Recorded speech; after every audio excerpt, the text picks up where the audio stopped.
Hi, this is Leanne with the Everyday Princess.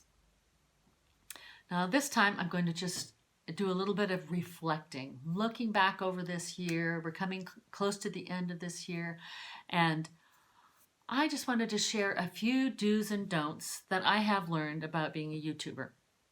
I know, my experience is like this long, but it's okay. I can still share this much. Number one, don't be a shadow puppet. It took me forever to figure out I couldn't sit in a chair and film with me close to a wall because all you'd see is shadows behind me. Sit in the middle of a room. It's that easy. The shadows fall to the floor. Now I figured that one out by myself. I know. Are you proud of me? Okay. 2. First, don't forget to number them when you say you're going to number them. 2, do use what you have. For example, I love my iPhone 6. I don't ever want to give it up. I want to use it for the next 50 years. And it turns out that my camera is just fine for what I want to do. Maybe one day it'll change, but for now, my iPhone 6 camera works. And I'm so glad because I actually know how to use my iPhone 6. Yes, I know. Again, proud of me. So, number 3, don't go it alone. You need help. Learn to say, "Help me, please." In my English classes I teach in the elementary school, my first sentence that I teach them is, "Help me, please." Because you can try, but you need to be aware. If you need help, you have to voice it. You have to say, "Help me." "Help me, David, with the editing." "Jonathan, help me with the banner." "Tammy, what do you think about what the banner should look like?" "Oh, you think that I should talk to Tracy?" "I didn't know that Tracy was a graphic artist. How did I not know that?" "Tracy does my logo. Didn't she do a good job?" "That's my niece." Well, and even random people at conferences. I was at a conference and somebody said, "You should talk to the media couple that are here." And I'm like, "What? There's a media couple here?" And I'm like, "Lord, it's the last morning and there's a lot of people. How am I supposed to find this person or this couple?" And at breakfast that last morning, there was some new friends and I sitting at a table and we wanted a picture, and I leaned over to the table next to me to the couple and I said, "Would you mind taking our picture?" And he goes, "Well, it kind of is our area." Yeah, right. It was the media couple. I'm like, slide my chair over to his table. I didn't really ask. Ask them all kinds of questions, and even like using my phone. He's like, "Yep, good idea." And I said, "Well, what do you think of my content?" He goes, "Yes, this is a good direction. This is really good." I'm like, it was so encouraging. So get help. And I never stopped getting help, actually. 4, do look across the generations for inspirations. From a toddler who gives you an idea for content and an example, to a teenage son who knows what jump cuts are, and you two have varying opinions on what jump cuts are good for. I'm still learning about that one. We're not quite in agreement, but we're working on it. To an old colleague who is a YouTuber too, and I watch his videos, and Dave Pavey, you do a great job. And I love watching your videos, and they encourage me because you're doing it, and also because your content, I think, is really good. So, let's see, what number were we on? Number 5. Don't be surprised by YouTuber superpowers. Now, when I was getting ready to start my channel, I watched a lot of videos on how to do a YouTube channel, a lot. And so I'm watching a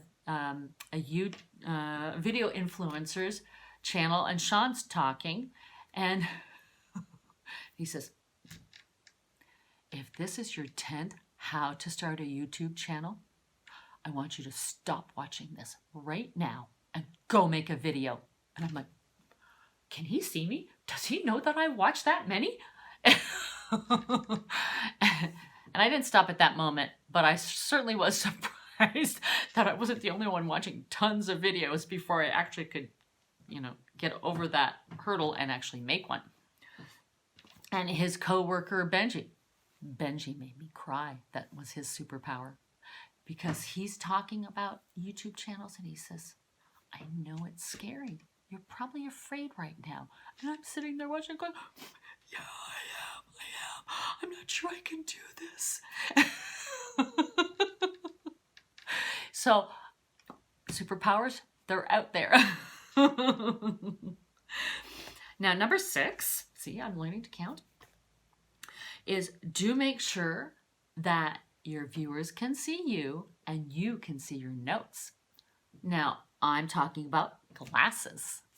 You know, that's the biggest hurdle to get over, to sort out with filming, was to figure out what to do about lighting so that the reflection, I watched lots of YouTube videos, but I ended up buying box lights, and I have one over here and one over here.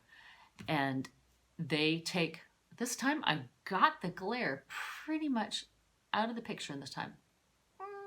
I'm so happy about that. Sometimes I have to sit when I film and hold my head carefully so I don't tilt up. Probably do it anyways, but learning and growing. So you need the glasses to see your notes, but you don't want the glasses to stop people from seeing your eyes. It's really important they see your eyes. To connect with you. Yes, I know. Okay, on to the next one. 7, don't stop learning. I was chatting back and forth on iMessage with my niece Michelle, and I was asking about Instagram and Facebook and how to do things, and she goes, you can do hashtags, and I'm like, I don't like to confess this, but I've never done a hashtag. She's like, what? And so I practiced. Like, hashtag Aunt Leanne's learning how to do hashtags. Hashtag I really don't get this. Hashtag what else should I say? Hashtag help. And she goes, that's really good that you're practicing, but you do understand that hashtags have no effect when you're writing on iMessage. And I said, yes, but at least I'm taking that first step forward.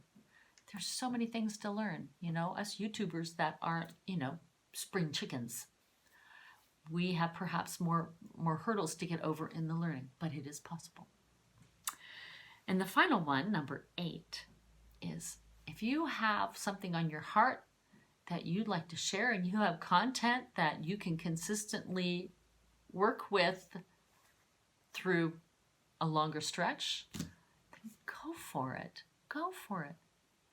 Just remember, also I learned from Sean, YouTube is not a sprint. It's a marathon. I'm in this for the long haul.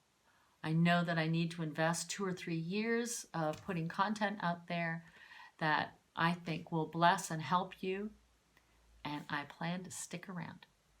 So that's my reflections for the older generation of YouTubers and what one of them has learned this year. I hope it blesses you and maybe even entertains you. Until next time, and don't forget, if you enjoyed it, you can click like, you can hit the subscribe button and ring the bell if you want. See you next Tuesday.